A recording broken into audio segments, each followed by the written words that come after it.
বিধানসভাৰ বাজেট অধিৱেশনৰ আজি হৈছে চতুৰ্থ দিন প্ৰশ্নোত্তৰ কালেৰে আৰম্ভ সদনৰ কাম-কাজ আমি পোনপটীয়াকৈ কৰিছো প্ৰচেছত যাব ধন্যবাদ এটা question number 66 Muhammad Nurul Hooda honourable minister question number 66 অধ্যক্ষ মহোদয় উত্তৰ সদনৰ মৰিয়াত ৰখা হৈছে নুৰুল হুদা মাননীয় অধ্যক্ষ মহোদয় উত্তৰটো পাইছো ৰাষ্ট্ৰীয় স্বাস্থ্য অভিযান মিছনৰ অধীনত 1000 বুনিয়াদী স্বাস্থ্য কেন্দ্ৰ নিৰ্মাণৰ ঘোষণা আৰু 200 উপস্বাস্থ্য কেন্দ্ৰ উন্নতিকৰণ কৰি বুনিয়াদী স্বাস্থ্য কেন্দ্ৰলৈ উন্নতি কৰি নিৰ্মাণ কৰাৰ কাৰণে চৰকাৰে ঘোষণা কৰিছিলে যে 5 বছৰৰ ভিতৰত 2021 বছৰৰ পৰা 25-26 ভিতৰত 5 বছৰত 1200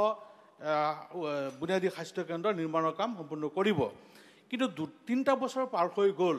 এতিয়ালৈকে আমি আমাৰ পৰিলক্ষিত নহল যে বুনিয়াদী স্বাস্থ্য কেন্দ্ৰ নিৰ্মাণ সম্পৰ্কে গতিকে ইয়াত আমাৰ মূল সমষ্টিৰো এটা সুতিৰপাৰ বুনিয়াদী স্বাস্থ্য কেন্দ্ৰ অনুমোদিত হৈ আছে কিন্তু নিৰ্মাণ কাম হোৱা নাই তাত এটা বানপীড়িত অঞ্চল সুতিৰপাৰটো প্ৰতি বছৰে বানৰ আক্ৰান্ত কৰে বানপীড়িত এটা বৃহৎ অঞ্চল গতিকে এই অঞ্চলটোত এই বুনিয়াদী স্বাস্থ্য কেন্দ্ৰ কেতিয়াৰ ভিতৰত নিৰ্মাণ হ'ব মাননীয় মন্ত্ৰী মহোদয়ৰ পৰা জানিব বিচাৰিছো মন্ত্ৰী অধ্যক্ষ মহোদয় সন্মানীয় বিধায়ক নুৰুল হুদা ডাঙৰীয়াই যিটো কথা কৈছে সেইটো আমাৰ বাজেটত উল্লেখ আছিল আমাৰ বিশেষকৈ বুনিয়াদী স্বাস্থ্য কেন্দ্ৰৰ কনচেপ্টটো আছিল যে আমি এক্সিষ্টিং স্বাস্থ্য কেন্দ্ৰ য'ত মিনি PHC বা অন্যান্য বিলাকৰ পৰা দূৰত্বত আছে ওচৰতে হস্পিটাল নাই তাক আমি উন্নীত কৰাৰ কাৰণে বুনিয়াদী স্বাস্থ্য কেন্দ্ৰলৈ উন্নীত কৰাৰ এটা পৰিকল্পনা লোৱা হৈছিল এই কথাটো কিছু আগবঢ়াৰ পিছত অন্য কিছু বিসংগতিৰ বাবে এতিয়া যিটো প্ৰক্ৰিয়াটো অকমান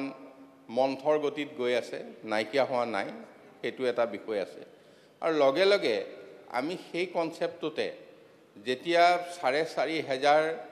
সাব চেণ্টাৰ এতিয়া 3000 সাব চেণ্টাৰক আমি হেলথ এণ্ড ৱেলনেছ চেণ্টাৰ কৰিলোঁ প্ৰায় 3000ৰ ওচৰা-ওচৰিত আমি CHO দিলোঁ যিটো উন্নীতকৰণৰ কনচেপ্ট আছিল নহয় এই উন্নীতকৰণৰ কনচেপ্টটো আমি সাব চেণ্টাৰবিলাকত এতিয়া তাত আয়ুষৰ পৰাও আৰু ছাপৰ্ট দিয়া ঠিক কৰা হৈছে গতিকে য'ত কমিউনিটি হেল্থ অফিচাৰ এজন প্ৰায় আমি এপইণ্টমেণ্ট দিছোঁ আৰু 1 বছৰৰ ভিতৰত মই আশা কৰিছোঁ আমি ৰিক্ৰুইট কৰা সময়ত মানুহ পালেই মানে আবেদনকাৰী পালেই আমি সকলো সাব চেণ্টাৰত আমি CHO পৰ্যায়লৈকে আনিব পাৰিম ANM আছে তাতে বাকি MPW আছে তাৰপিছত বাকি আশা কৰ্মীসকলে তাত ছাপৰ্ট দি আছে গতিকে ইয়াৰ এই সাব চেণ্টাৰৰ কথাখিনিত আমি তেখেতে হেল্থ এণ্ড ৱেলনেছ চেণ্টাৰলৈ কিমানখিনি গৈছে এতিয়া তেখেতৰ সাব চেণ্টাৰ আমি জনাত আমি 11টা নাম দিছোঁ তেওঁ সেইখিনি হেল্থ এণ্ড ৱেলনেছ চেণ্টাৰ হৈছে আৰু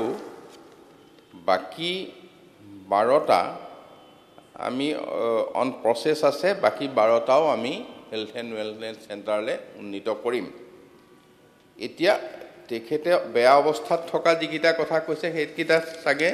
উন্নীত হোৱা নাই তাৰ ভিতৰত আছে আৰু তেখেতৰ যদি ক'ৰবাত ভাড়া ঘৰতো আছে সেইটো কওক আমি মাটি দিলে নতুনকৈ বিল্ডিং কৰি দিম আৰু যদি ক'ৰবাত বোলে একদম ডেমেজ হৈ গৈছে সেইটো আৰু ৰিপেয়াৰিং হ'ব লগা নাই তেতিয়াও সেইখিনি কথাত বিবেচনা কৰিব পৰা স্থল আছে